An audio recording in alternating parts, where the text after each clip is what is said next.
and a warm welcome to HW News Network, your one-stop show, truth be told, for some engaging and thought-provoking conversations. The 2 days AICC session, that is the convention of the All India Congress Committee, concluded just a short while back in Ahmedabad. It was an intense deliberation which the party did, and two strands of thought in the Congress about how to deal with the Modi government were out in the open at the AICC session, especially today, that is Wednesday.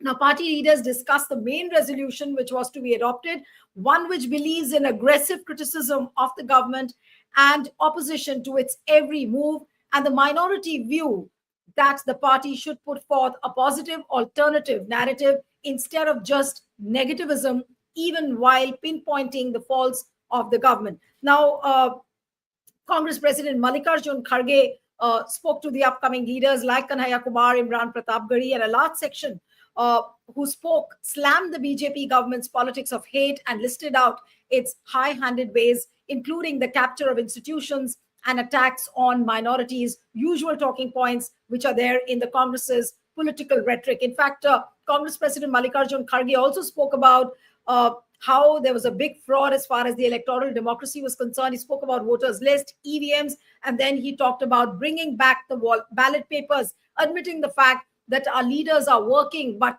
that work is not enough.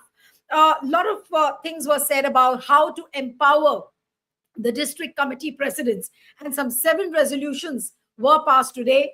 Yesterday, what we saw that Congress tried to reclaim the legacy of Sardar Vallabhbhai Patel, Mahatma Gandhi, and Nehru. So there was a lot of symbolism in this 84th AICC session, which was held in Ahmedabad. And of course, this is for the first time in 64 years that Congress conducted a session in Gujarat. So the big question is, what are the big takeaways? Do we see a revival of a new Congress from here on?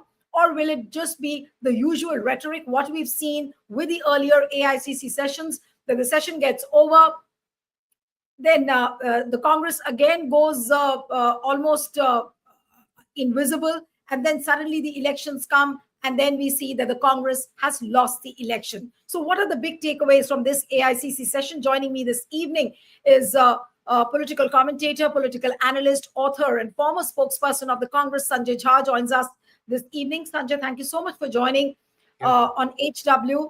And you also must have followed what has happened in the last 2 days at the AICC session in Ahmedabad. Do you see any remnants of a Congress which is in a revival mode? Neelu, good evening, and thank you very much for inviting me to your program. So let me start by saying, truth be told, I'm extremely disappointed. The Congress party has been losing general elections one after the other. For the first time, 3 times in a row. And it's not as if 2024 was a spectacular performance. It was a good pushback, I'm not going to deny it, but we could not stop the BJP from forming the government, and Mr. Modi is back as a prime minister. I feel that the Congress has all the right intentions. Secularism, fighting for the backward communities of our country, actually looking at issues that are fundamental to our lives. I'm not going to deny all of it. The problem is the articulation of that. I think political communication within the Congress continues to remain a massive migraine. And the reason behind that is that for some reason, its entire leadership is not able to inspire its own cadres. You know, I can tell you one thing, Neelu, all great parties or frontline leaders are able to motivate their teams to go out there and fight, because no one leader can campaign and win each and every seat, right? Narendra Modi does his part, and then his other members take care of the rest. In the Congress, I find that is really going to be a real mountain to climb, because it's not really changing. I did not find a single speech that I basically saw in snippets on whatever came in social media and television that I told myself that if I was an ordinary voter who does not like the BJP, and majority of the people don't like the BJP, They get 37% of the vote. So there's a large percentage of India that wants to vote the Congress. I do believe that. But I do also look for somebody within the Congress to make me feel so charged up that not only should I join the Congress, I should carry 10 people with me. I mean, that's a power of basically your outreach. And I feel that continues to be the Achilles heel. Before I No, but take you next if question, you look at the aggression of Rahul Gandhi, he's trying to, at least he seems to be trying to be putting out all the stops, whatever he can to, propel the party, to motivate the party workers. But since you raised the point of political communication, that is the weak link of the party, somehow the communication is not strong. Who's to be blamed for this? Is it going to be Rahul Gandhi, or is it going to be the communications department head? Who should take the flak for this? well, I think it's a collective failure. I'll give you one example. Neelu, go down to this entire debate in Parliament on the Waqf Amendment Bill. Everyone who's followed this bill, its origins, the debate, and the entire strategy of the BJP behind it can tell you it is a significant issue for the minorities in this country, in this case, the Muslims. You already saw what the organizer had to say about uh, the land which is in possession of the church, although they deleted that article. When there was a lot of halabulu, they promptly deleted the article.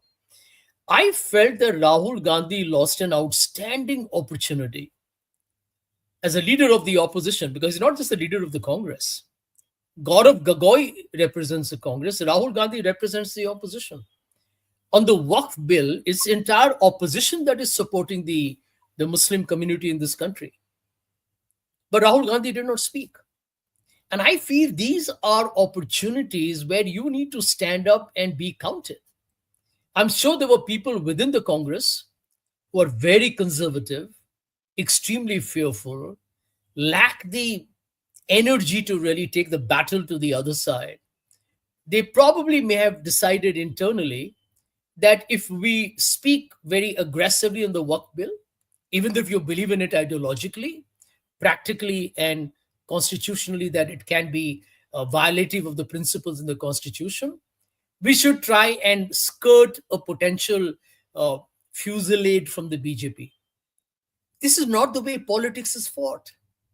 Politics is fought when you stand up and fight your opponent eyeball to eyeball. I think the Congress missed a historic opportunity. Rahul, in personally, would have been the darling of the minorities for standing up for what you believe in. The BJP at its core, Neelu, is always going to be fundamentally Hindutva. I mean, we know that, right? That's a very raison d'etre, as I say, the raison d'etre of the BJP's existence. You remove Hindutva, the BJP is finished. It's got nothing. I mean, you know how it's governed the country. It's a disaster. So I just feel that the Congress doesn't yet demonstrate that kind of drive to invigorate its cadres and the neutral supporters who are in millions. I can tell you one thing for a fact, Neelu, that the majority of people in India vote literally a couple of days, or they decide who they're going to vote for, literally a couple of days, even hours maybe, or that day of the election, they decide who to vote for. You're dealing in India with a massive floating population. The BJP can claim to be the biggest party, etc., etc., that there's no guarantee that the BJP will get more than 20% of the votes, No, that's because right, most of it Sanjay. is I mean, floating. yeah, these problems have we've seen in Congress, and where Congress is making mistakes, it's all very visible. But what I want to understand from you, that this 2 day session in Ahmedabad, did it look any different in terms of symbolism, in terms of its outcomes, in terms of the clarity of the future roadmap? Because a lot of things were said about that Congress will huddle in Ahmedabad, and from here on we will see the revival of a new Congress. Do you Mhm. see that happening at all? What were the takeaways, according to you, from these 2 days of session? Did you find anything which was very, outstandingly different? Well, Neelu, to begin with, I'm glad the Congress held the session. So that's one positive, that at least you got the people together. And although not In Gujarat. everything will be in the You're saying public in domain, Gujarat. Yeah. yeah, You're saying in Gujarat. Yes. Yeah, exactly. And in Gujarat as well. I'm sure that whenever you meet, even if you don't get outstanding results, you do make some kind of a progress. The problem that I feel, and I've been with the Congress for a long time in its very difficult days, actually, um, I feel that the Congress has become a very incrementalist party. It's a party that believes in taking very small steps. It's not a big thinking party, which is very disappointing, especially because with Rahul and now Priyanka, and and you still have a lot of good talent in the Congress, although a lot of people have left it. The Congress needed to be more extraordinary, more spectacular, more big ideas party. I'll give you. I wrote actually. I gave an interview to the Times of India, and if I can read out to you the five things that I would have expected the Yes. Congress party to do, Yeah. and this is not the first time I'm saying it, and I can tell you people in the Congress are aware that I know many people who reached out to me saying these are excellent ideas and we should implement it. The problem is they don't. And for your viewers, let me just quickly tell you what those five are. Appoint a shadow cabinet. Include a Sashi Tharoor, a P. Chidambaram, a Manish Tiwari, a Dipender Hooda. I mean, there's so much talent in the party.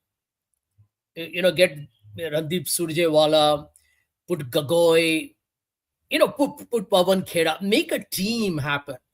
Give them portfolios. Let the country see who are your people going forward.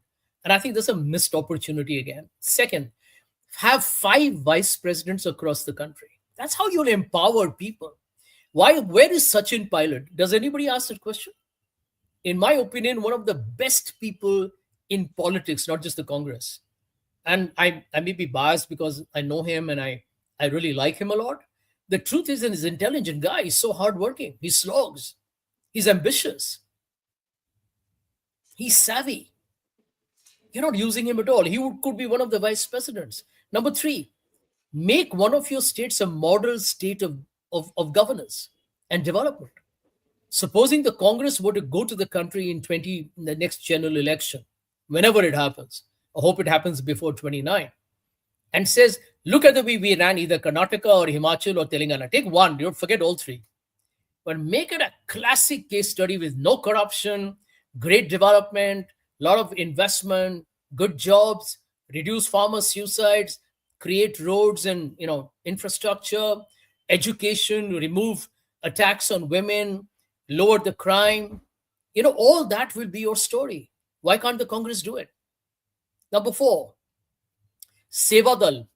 Do you know, Neelu, you know it very well, actually. Let me rephrase my statement.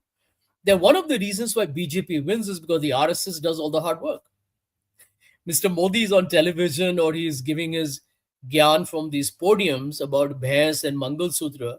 The RSS does the hard work in terms of knocking on the doors and campaigning for it.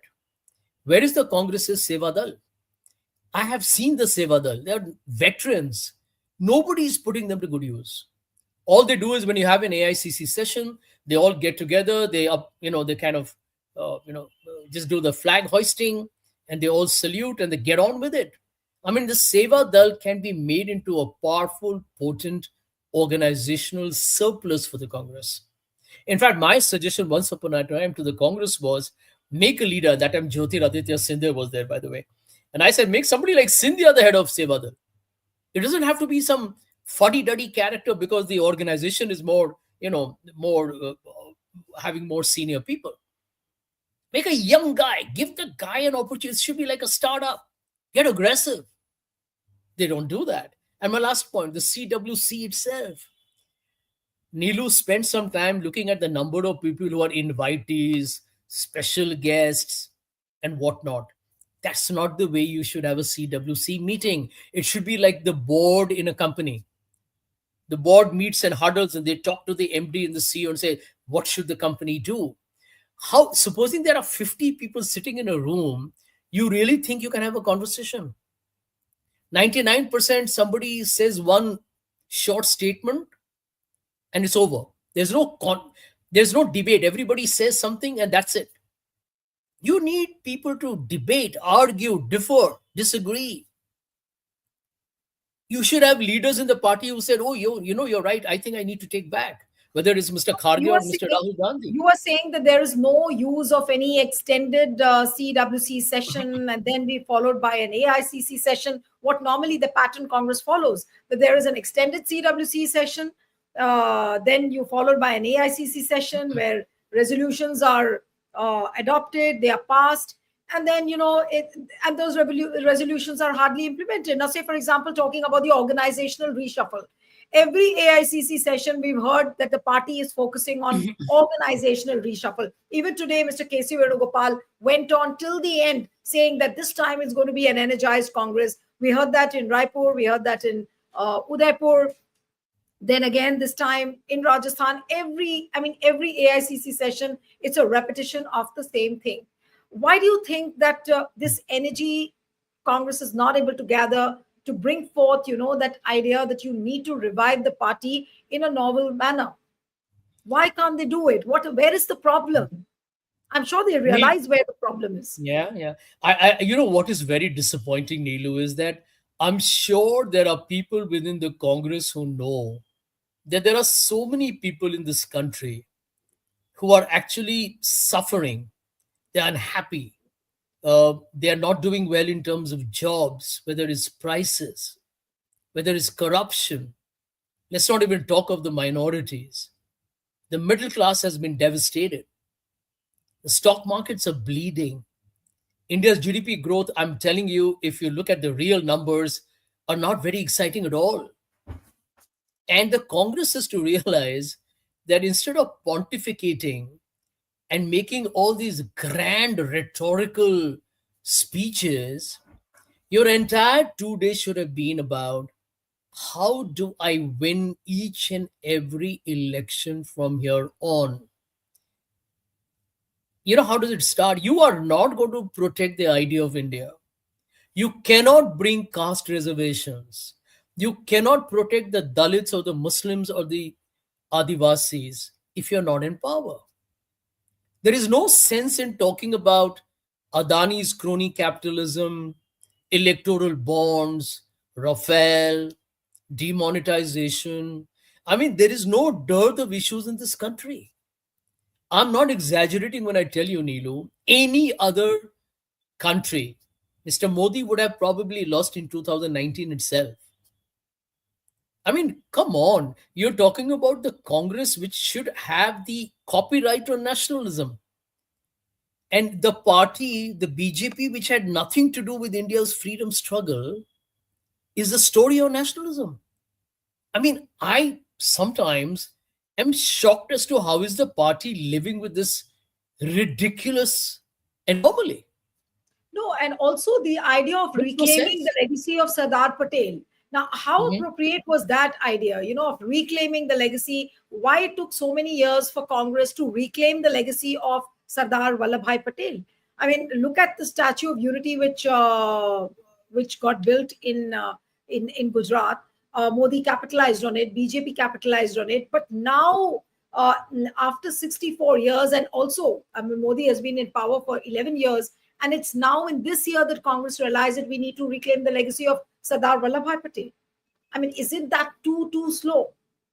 Nilu, it is not just slow, it is basically in a state of coma. I'll give you an example. I remember that time I was formally the national spokesperson.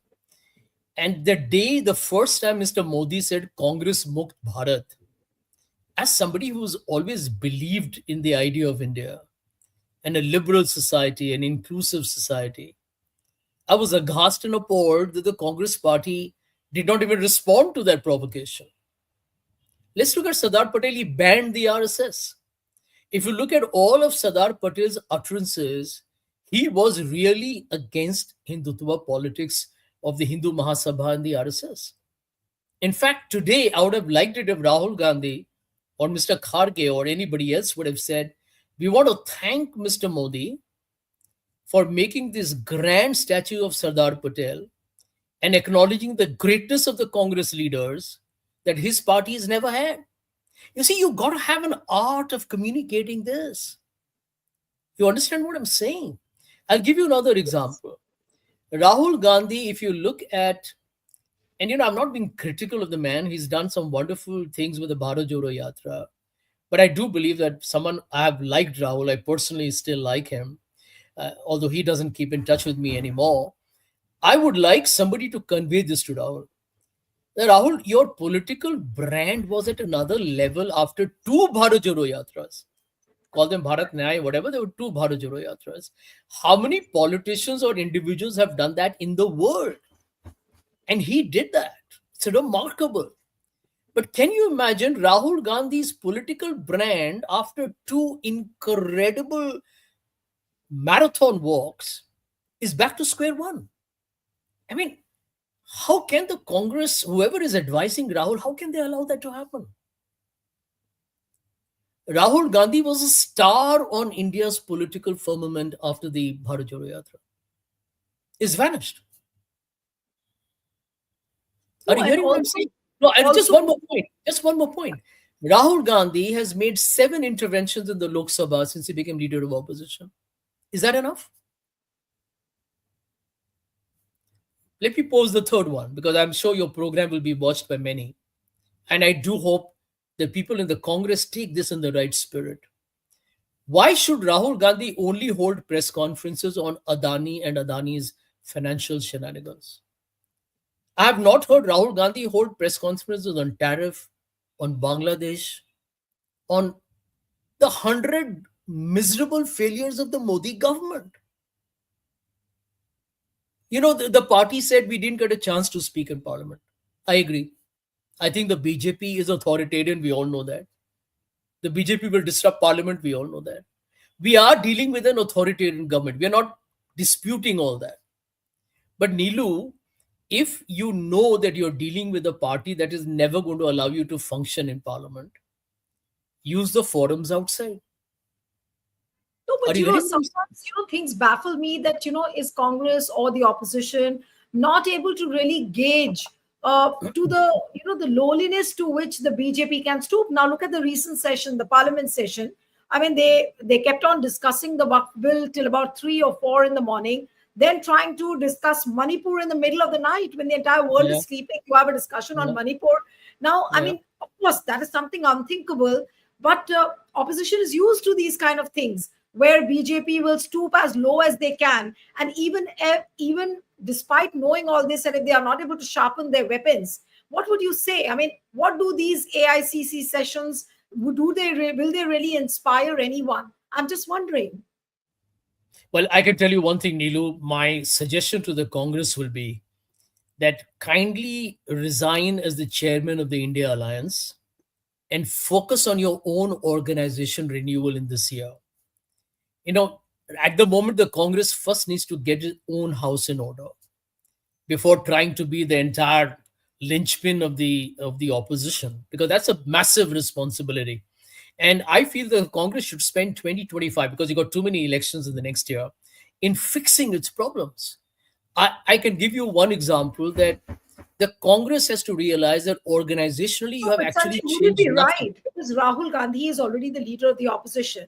All said and done, Congress is the biggest and the largest opposition party. So, Right. by its sheer strength, by its sheer numbers, if Congress abdicates that role, will that be right in a way? You're saying that put your house in order, that's fine. They need to do that. But then abdicating that position, would that be a right step? Well, I think it will be the appropriate step, the thing that the Congress needs to do. And I'll tell you why. You answered that. Rahul is already the leader of the opposition. That won't go away, right? Correct? Congress has 100 members in the Lok Sabha. That's not going away. You are still going to be in more states and other regional parties. So if you let's hypothetically, either Mamta or Arvind or Mr. Stalin or Uddhav or Kejriwal, whoever, they will bring a new voice to the opposition fight back. Are you getting what I'm saying? And the Congress is to realize that Rahul Gandhi, somebody needs to tell this to Rahul. You cannot say that I don't get a chance to speak in parliament. Well, speak outside. Come to Mumbai and talk to the young. When is the last time a leader from the Congress came to Mumbai to engage with students, to talk to Indian industry? I can understand that the Congress is fighting for the poor and the backward and the marginalized and the farmers. I would fight too. But I would also talk to industry. I would also talk directly to the entertainment industry. I would talk to people in the foreign policy teams. You have to engage across the board. And Neelu, since we're going to run short of time in a few minutes, I feel that the biggest thing the Congress needs to realize that after so many defeats against the BJP, which is doing nothing remarkable, by the way, the BJP has a certain boilerplate model. It executes that model. If the Congress wants to lose, you don't expect Mr. Modi and Mr. Amit Shah to say, you know what, I think we should lose now because it's too bad for the Congress. Somebody was joking with me that is this a strategy of the Congress party to continue losing so that one day you'll win the Lok Sabha election on a sympathy wave? Oh, these are such sweet guys. Let's vote for them on sympathy. Now, this is not the kind of conversation there should be on the Congress party. And I just feel that, for example, if you're not going to fix your organizational dynamics, if you're not going to look hungry to win, I would have liked one of the speeches today to say, we are going to win each and every election from here on. Now, let me tell you, I'm a critic. But Sanjay, a lot of things were said about these district committee presidents, how they will be empowered. They will have a say in the selection of the candidates in elections. Does that inspire you? Does that idea inspire you today? KC Venugopal also, he was almost like up from his chair towards the end of the session when he said that this time you're going to have a lot of power given to the DCC presidents. Is that going to be the fundamental idea on which the Congress is really going to move forward? I mean, two big things. I mean, the rest of the things were repetitive in the entire AICC session. I followed very closely. All the speeches I followed. There was nothing new which was said, except that more power to the DCC. And then, of course, reclaiming the legacy of Sardar Vallabhbhai Patel and Mahatma Gandhi and Nehru. Well, I have a point. Nothing wrong. I think we should do that because that should have been done, by the way, 10 years ago, 20 years ago. But better late than never, right? Here is my problem. My problem is that the Congress today needs a face, whoever it is, who can basically kind of go and make its people believe that we are going to be back because we are good for this country. We have the right values. We'll fight for each and every one. We are going to fight for those people who don't vote for us. You see, the real Congress story is a big tent party. I would have advised the Congress today to see this, that we will fight for everyone, not just to vote for us, but those who don't, because we have to win them over with our hard work. And let's take an example of Gujarat. And that's a classic way to end this conversation, Neelu. Can you go back to 2017? Do you know that for a long time, Congress was actually looking ahead in that election, but lost it narrowly to the BJP? Do you remember what happened 5 years later in 2022? The Congress was defunct. And I always believed that the only way that you can beat the BJP in Delhi is to first defeat them in Gujarat. Because then Mr. Shah and Mr. Modi become weak, but that's their home ground. You beard the lion in their own den. I have got a call coming, so I may have to go. Are you understanding what I'm saying? You beard the lion in their own den. And I just feel that I hope, because I haven't been there, so I could be wrong, that the people there are feeling galvanized, charged up, and it has a spillover effect. But the party doesn't go back to Delhi and go back to sleep, that it gets into an aggressive mode and fights tooth and nail. India needs the Congress to fight. Absolutely. I hope the Congress recognizes it has a huge responsibility on that end. Absolutely. In fact, even I could sense that, the Congress looks charged up for the fight in Gujarat. Even Rahul Gandhi has said it twice or thrice that this time we will win Gujarat. So let's see how Congress functions from here on. The AICC session has ended, but I hope the leaders don't come back to Delhi and then just forget about whatever resolutions have been passed. Thank you so much, Sanjay, for joining. Thank you. Thank you. Thank you very much, Neelu. Take care. Bye.